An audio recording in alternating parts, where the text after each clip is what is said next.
طالب العلم خذ من نظمي الدرر واسمع لنصحي وانقل عني الخبر ما دمت تطلب هذا العلم مجتهدا فاخشع ولا تك كالغاوين مفتخرا. بسم الله الرحمن الرحيم الحمد لله والصلاة والسلام على رسول الله. Jemi tek temat e fikut. Kemi arritur tek shitblerjet e ndaluara. Kemi transmetuar hadithin, po e transmetojmë hadithin realisht.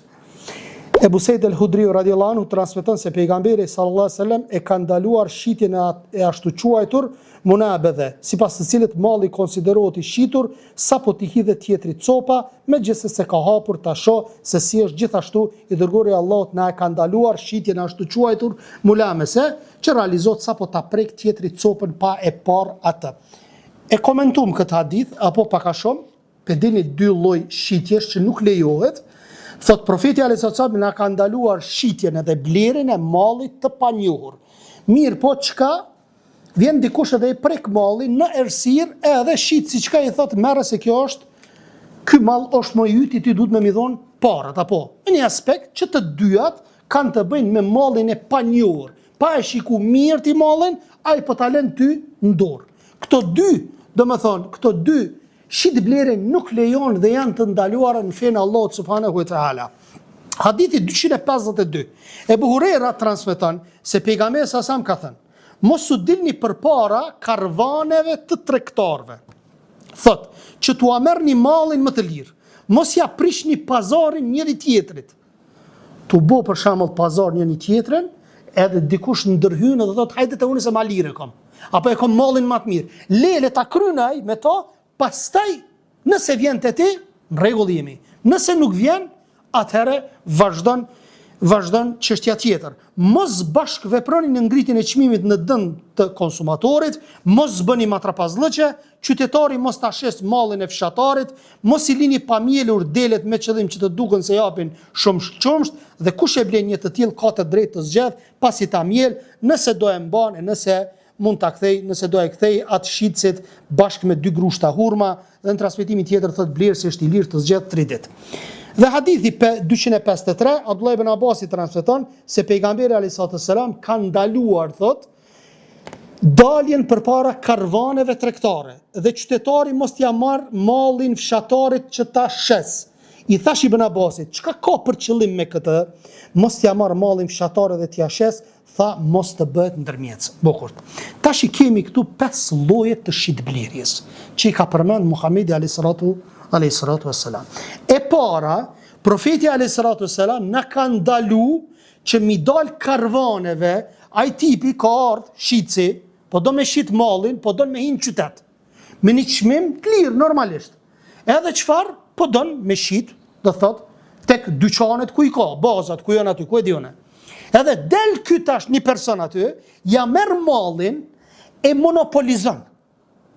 Edhe del në treg sa don vet. A be kuptoni? Kjo është monopolizim. Dhe kjo nuk lejohet. Thot para se të arrijnë treg, në këtë mënyrë ata kanë veç për qëllim që t'ja marrin më lirë mallin, se merr me shumicë. Kur ta merr me shumicë aty, është më lirë, është normal. Po në qytet nuk shet dikush tjetër por këtij personi. Edhe kjo rrezik. E dyta, është e ndaluar në këtë hadith prishja pazarit të tjetër. Për shembull, hyrja një të tretin në mes. Jo në 2 veta. Dhe tash ky tjetri penin çka po bëjnë muhabet. Edhe vesh ndërhyn. Thot hajde se të unë ma lirë ki. Hajde se cilësinë e kom më të mirën e. Ka dalë vëlla, prit, le ta kry. Kur ta kryn, nëse don me marr, mirë. S'don me marr, hala procedurën se ka kry, nëse se ka kry, mos hen se t'hu bereqeti. T'hu bereqetin shitblerje. Si që kemi transmetuar hadithin më herët, nëse rreni tek artikulli që po e shisni, për shembull një kerr po do me shit. Edhe çka? Nuk i kallzon të vërtetat. I kit metat në kerr, i ki ato dëmet në kerr, kallzoj o vlla. E ka çto, edhe ai në fund menon a me marr apo s'me marr. Nëse don me marr, u kry puna. Nëse s'don, vazhdon. Gjithashtu jemi ndaluar nga matrapazllëqet ose rritja e çmimit nga 1/3 pa pasur qëllim blerjen, por për të dëmtuar konsumatorin duke e bërë sa më të shtrejt mallin. Shkaku i ndalimit është gënjeshtra, mashtrimi, ngritja e çmimit nëpërmjet kurdhave të tradhtisë. E katërta, u ndaluan në këtë hadith shitja e mallit të fshatarit nga qytetari. Si dhe thotë e kundërta me një çmim super të lartë, që është një lloj si t'ia ngulësh stikën në palc konsumatorit, thot profeti alayhis salatu wassalam, lërini njerëzit të lirë, Allah i furnizon nga ata nga njëri tjetri. Fshehja e mallit dhe monopoli. E merr qytetari mallin e fshatarit, e fshef, e lën një kohë, një periudhë, a bëjnë të na çështot? Po vëllazni. E marrin mallin, e shohin që ka pak zbehje apo nuk ka mall. Shkon e merr këtë mallin. Edhe e lën një ditë, 2-3 s'ka. Nuk ka vaj, nuk ka sheqer, nuk ka miell. Mas 3-4 dite, 5 dite, ku e diun e një javë, veç e merr çmimin edhe shton 50% më shumë apo 100% më shumë. Kjo ndalohet. Se malli është prezent o vëlla. A i zunën kohën e pandemisë, punën e disa hipermarkete, s'po du mi cek me emna. I më shefën. Vajnë e më shefën. Vajnë, vezët. Millin e kanë më shef. Dilshen ata kryesorët e millit, o thëshin kemi millna. Kemi millna për 2 vjetë thëshin. Ndërsa dilshet ti në për hipermarkete, s'ka mill theke. E ç'është është kjo punë? Kjo është mshefja mallit. Me mshef mallin, mja u fut në palc njerëzve frikën, që metëm pa bukna, edhe kur të vinë mas 3 dite, hygjëm me marë, po me një çmim, shumë më të nalt, edhe çfarë shkën shqiptarët mëse i marrin tutën, se thot bovaki nuk ka më prap. Kjo është e ndalume në Islam. Profeti alayhis salatu wassalam na ka ndaluar hilën e shitblerje, e cila gjen zbatim në lënien e kafshës pa mjelur, pikë tjetër apo disa ditë. Thot për të mbledhur qumshtin, merrëm në çtu, fol.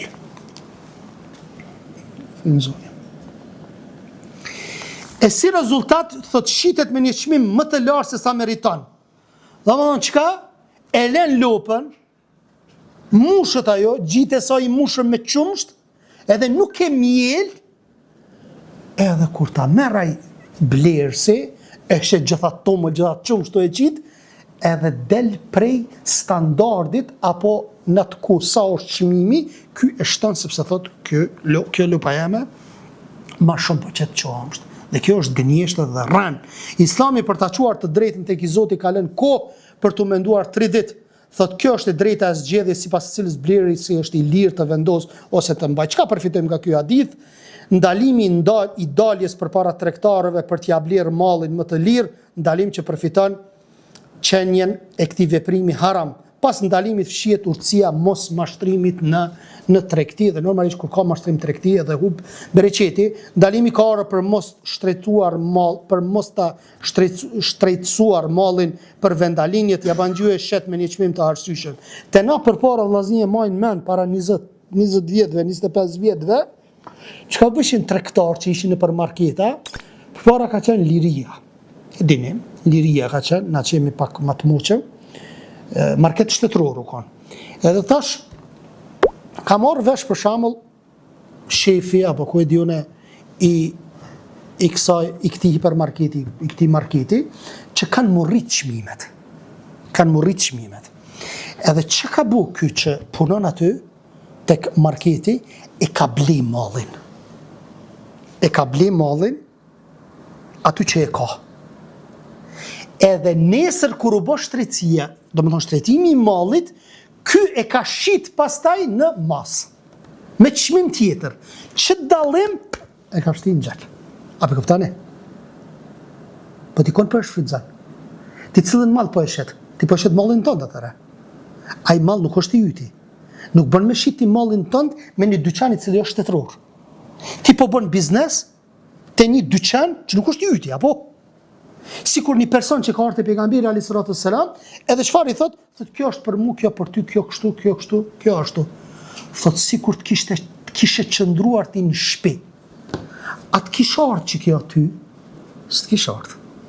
Kjo është një këshill për ata vllazni të cilët punojnë në vendet të ndryshme edhe ju japin, domethënë, si lloj shtese, për shembull është 5 euro, për shembull me një kafe të caktuar.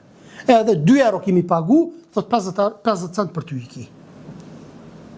Kjo në kësi raste, shefi duhet me i tregu.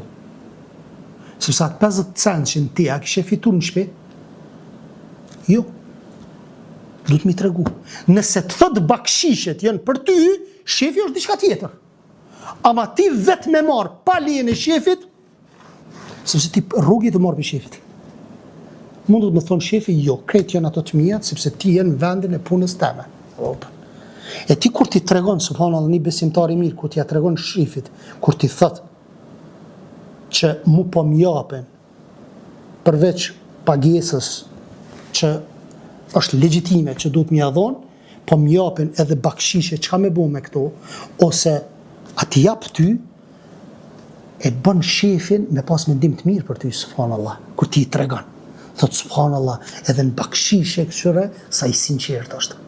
Domethënë, aq duhet më konë besimtari, as duhet më konë muslimani. E lërë më për shembull, pastaj ka hadithe tjera që në vend të punës nuk lejohet dhurata, kam thonë. Pse? Sepse mund me hitë rishfeti. Pse mund me hitë rishfeti? Sepse dikush tjep, dikush nuk tjep, atër çka bëhet çështja? Ti nuk e kryen punën pastaj direkt, nuk e kryen punën si ky që tjep edhe ky që nuk tjep. Se zemra anon të ai që tjep. Domosdoshta, i na zemër kemi, apo kupton? Një cigare, gjahilat që janë që ja qet, edhe për njerë cilët ma mirë, e le më porët me dhona, apo ta në punës.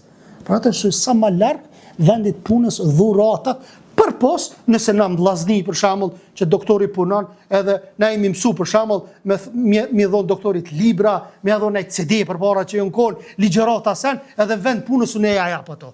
Kjo nuk është problem se na jemi mësu. Ama për punën që e kryen me dhon dhurat në vend punës, këtu është problem. Këtu është problem, duhet sa më shumë me mshil kët derë. Nuk është vetëm spital, çdo kun është kjo punë.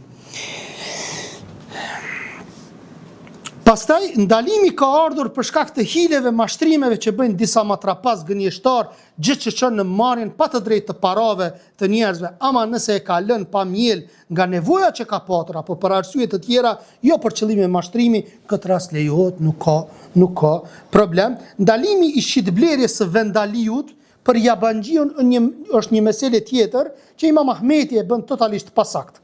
Dhe thotë përderisa nëse përmbushen këto 4 kushte. Të jetë artikulli domosdoshëm për njerëzit. Nëse vllazni, artikull është i domosdoshëm për njerëzit, vaj, sheqeri, krypa, buka, monopol s'bën me bo. A pe kupton çka do të thonë monopol? Monopol është veç unë me pas. Veç unë du me shit. Ç'kjo quhet monopol? Jo, se këto janë çështje subhanallah që duhet më konë e përgjithshme kjo për krejt. Se nëse e bën ti monopol, ja qet çmimin sa dush pastaj vet. E monopol në gjërat esenciale të popullit s'bën me pas monopol. Mirë po kanë thonë nevoja në gjërat e luksit, për shembull. A kemi na që përfaqësim ekskluziv, përfaqësimin ekskluziv e ka filon firma. Po e zom që për qelsat apo për mikrofonat apo ku e diune, kësi raste nuk ka problem. Shembull është një firmë e caktuar prej Turqisë, prej Gjermanisë, prej Kinës, edhe e ka një bazë këtu, edhe ky e ka përfaqësuesin special e ka në Kosovë, në Prizren, filan vendin, mirë po kjo është për luks, nuk ka për gjërat esenciale. Dhe nuk ka asnjë problem në këtë gjë. Shitsi të dëshiroj ta shes artikullin me çmimin real të së njëjtës ditë, shitsi mos të ketë asnjë lloj informacioni për çmimin e artikullit, vendaliu të ketë për qëllim shitjen e mallit për jabanxhiun, duke përfituar nga mosnjohja e çmimit real. Shumica dietarë thonë se shitblera është e saktë, por personi që e kryen është gjunaqçar. Hadithi 254. Abdullah ibn Omer radhiyallahu anhu transmeton se pejgamberi alayhis salam e ka ndaluar shitjen e pjellës së pjellës, e cila ka qenë e përhapur në kohën e xahiliyetit, kështu ndokush prej tyre e shiste pjellën e pjellës së devës që në bark. Thuhet që në atë kohë i këmbenin devet e moshuara me pjellën e embrionit që ishte në bark devës. Kjo ka në bark e ka atë devën tjetër shitet mashtrajt. se ki edhe një hotit dy pishesish. Pa cofa ja nuk cofa, linda, slinda, ku e dja o sakata, ti ku përdin të ardhën në vla. Ti që ato që është në aspektin e jashtëm, është devet pak të intereson, a ka s'ka. Tut mu shit, njësoj. Kuptimi përgjithshëm. Mbajtja varur, peng, e tjetrit me shpresa duke shitur pjellën e pjellës devës, pa çmim të caktuar, e pa paraguar. Kjo lloj shitblerje u ndalua për shkak të shtyerjes së afatit pagesës, e cila nuk dihet se kur të bie në dorë. Më thonë, prit një herë se duhet me shit pak ma shumë shkaku që e ka, më thonë, në bark devën. Qenja kësaj shitblerje imagjinare, sepse ke të bësh me shitjen e pjellës së pjellës në barkun e devës së moshuar, këtu nuk dihet se a është mashkull, a është femën, a janë dy deva, a trija, a një, sa kemi shiti, për sa kemi shiti? Nuk e din. A është sakat, a nuk është sakat? A cof, a nuk cof? Ku pe din te? Për sa kemi shiti? Një deve, tamam. E për në bark sa i ka, ku pe din te? Ne, se tash specialista në këta dalin, thënë, ka ultrazaj këqyrin, sa copa i ka. E qesën, atë thënë, tra i ka. Po kur lindi nuk e din, apo lind sakat, apo lind, apo cofa nuk po cof. Ku e din te? Tardhme nuk e din. Çka përfitojmë nga ky hadith? Thot na është cituar në hadithin profetik ndalimi i kësaj shitblerje, sepse ishte përhapur shumë kohën e ignorancës, duke theksuar se kjo shitblerje është mashtrim, fshehje, hile. Pikrisht kjo është urtësia ndalimin, nga se këto lloj shitblerësh çojnë në konflikte të egra midis njerëzve. Ti bosh sebeb që murrok njerëzit, dhe për fund fjala e Sheikhul Islam Ibn Taymiyes për llojet e shitblerjeve të ndaluara, baza e ndalimit këtyre shitblerjeve është mos uzurpimi pasurisë së tjetrit për të cilën u çortuan murxhit. Më keq akoma vepruan jehudit që duke u marrë me fajde të cilat i kishin të ndaluara prej Zotit të gjithë botrave. Ky rregull përfshin të gjitha padrejtësitë që bën në akte dëmshpërblimesh dhe Kurani famlar normalisht na ndalon kamatën dhe kumarën më të vërtet. Këto janë në surën Bekara, Ali Imran, Rum, Mudaththir, An-Nisa edhe suratul Maide, dhe në takimin e radhës me ndalimi shitblerjes së fruteve para pjekjes. Para se të piqen frutet, mi shit, do ta trajtojmë inshallah taala. Subhanaka Allahumma wa bihamdik, ashhadu an la ilaha illa ant, astaghfiruka wa atubu ilaik. Allahu ju shpërbleft.